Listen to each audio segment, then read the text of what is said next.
में 3 लड़के और 2 लड़कियां जो कि सभी भिलाई के रहने वाले हैं, आसपास के लोग हैं।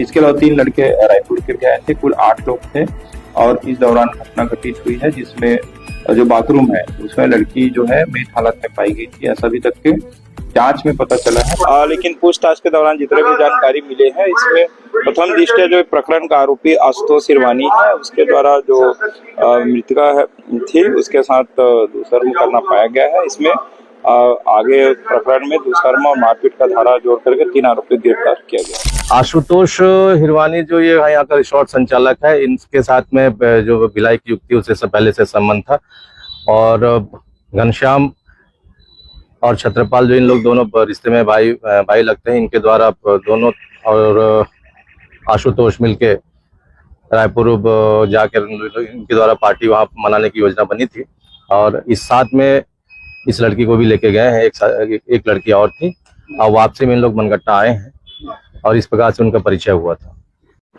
मनगटा व्हिस्लिंगवुड रिजॉर्ट कांड, पुलिस की 8 लोगों वाली थ्योरी में 4 किरदार गायब, आखिर सच पर पर्दा क्यों? मनगटा के व्हिस्लिंगवुड रिजॉर्ट में भिलाई की युवती के साथ हुई दरिंदगी और उसके बाद संदिग्ध परिस्थितियों में मौत के मामले ने तूल पकड़ लिया है। सोमनी पुलिस ने इस मामले में आशुतोष सहित 3 युवकों पर अपराध तो दर्ज कर लिया, लेकिन पुलिस की खुद की शुरुआती थ्योरी और मौजूदा कार्रवाई के बीच एक ऐसी गहरी खाई नजर आ रही है जो बड़े बड़े वीआईपी चेहरों को बचाने की साजिश की ओर इशारा करती है। इस हाई प्रोफाइल मामले में कई ऐसे सुलगते सवाल हैं जिनका जवाब राजनांदगांव पुलिस को आखिर देना ही होगा। गणित का वो उलझा हुआ फेर 8 में से सिर्फ 4 का ही जिक्र क्यों? पुलिस ने अपनी शुरुआती थ्योरी में साफ कहा था कि रिजॉर्ट की उस पार्टी में कुल 8 लोग शामिल थे, जिनमें रायपुर के 3 लड़के और उनकी एक महिला मित्र और भिलाई की पीड़िता भी थी।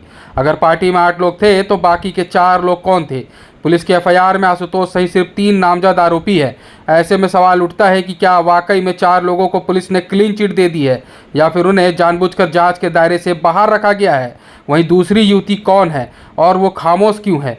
पार्टी में एक और युवती के शामिल होने की बात सामने आ रही है जो मृतका की सहेली बताई जा रही है। जब घटना के बाद रिजॉर्ट में हड़कंप मचा तो वह दूसरी युवती बाकी युवक मौके से फरार क्यों हो गए? एक सहेली अपने ही दोस्त को मृत हालत में छोड़कर कैसे भाग सकती है? राजनांदगांव पुलिस की जांच में उस दूसरी युवती का बयान क्या है? क्या उस पर साक्ष्य छुपाने का, अपराधियों को साथ देने का मामला नहीं बनता? क्या बड़े घरानों एवं रसूखदारों को बचाने की कोशिश की जा रही है?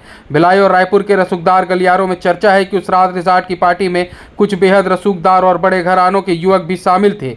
घटना के तुरंत बाद आरोपियों का भाग जाना और पुलिस द्वारा केवल 3 लोगों को ही फोकस करना इस शक को मजबूत करता है। क्या पुलिस पर किसी राजनीतिक या प्रशासनिक रसूख का दबाव है जिसके कारण बाकी 4 लोगों के नामों को सार्वजनिक नहीं किया गया?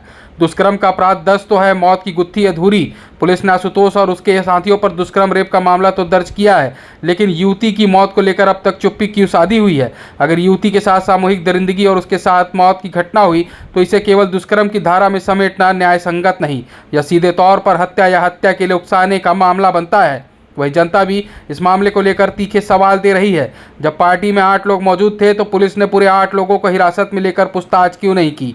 घटना के तुरंत बाद रिजॉर्ट का सीसीटीवी फुटेज जब्त किया गया या नहीं? अगर किया गया तो उसमें कितने लोग आते जाते दिखे? सवाल तीसरा है कि सहेली को मृत हालत में छोड़कर भागने वाले 4 लोग इस अपराध में बराबर के भागीदार क्यों नहीं बन रहे? निष्पक्ष जांच की दरकार मनगटा व्हिस्लिंगवुड रिजॉर्ट का यह मामला केवल एक युवती की मौत का नहीं बल्कि यह छत्तीसगढ़ की कानून व्यवस्था की साख का सवाल है। पुलिस की थ्योरी में 8 लोग और एफआईआर में 3 लोग का यह विरोधाभास चिल्ला चिल्लाकर कह रहा है कि दाल में कुछ काला नहीं बल्कि पूरी दाल काली है।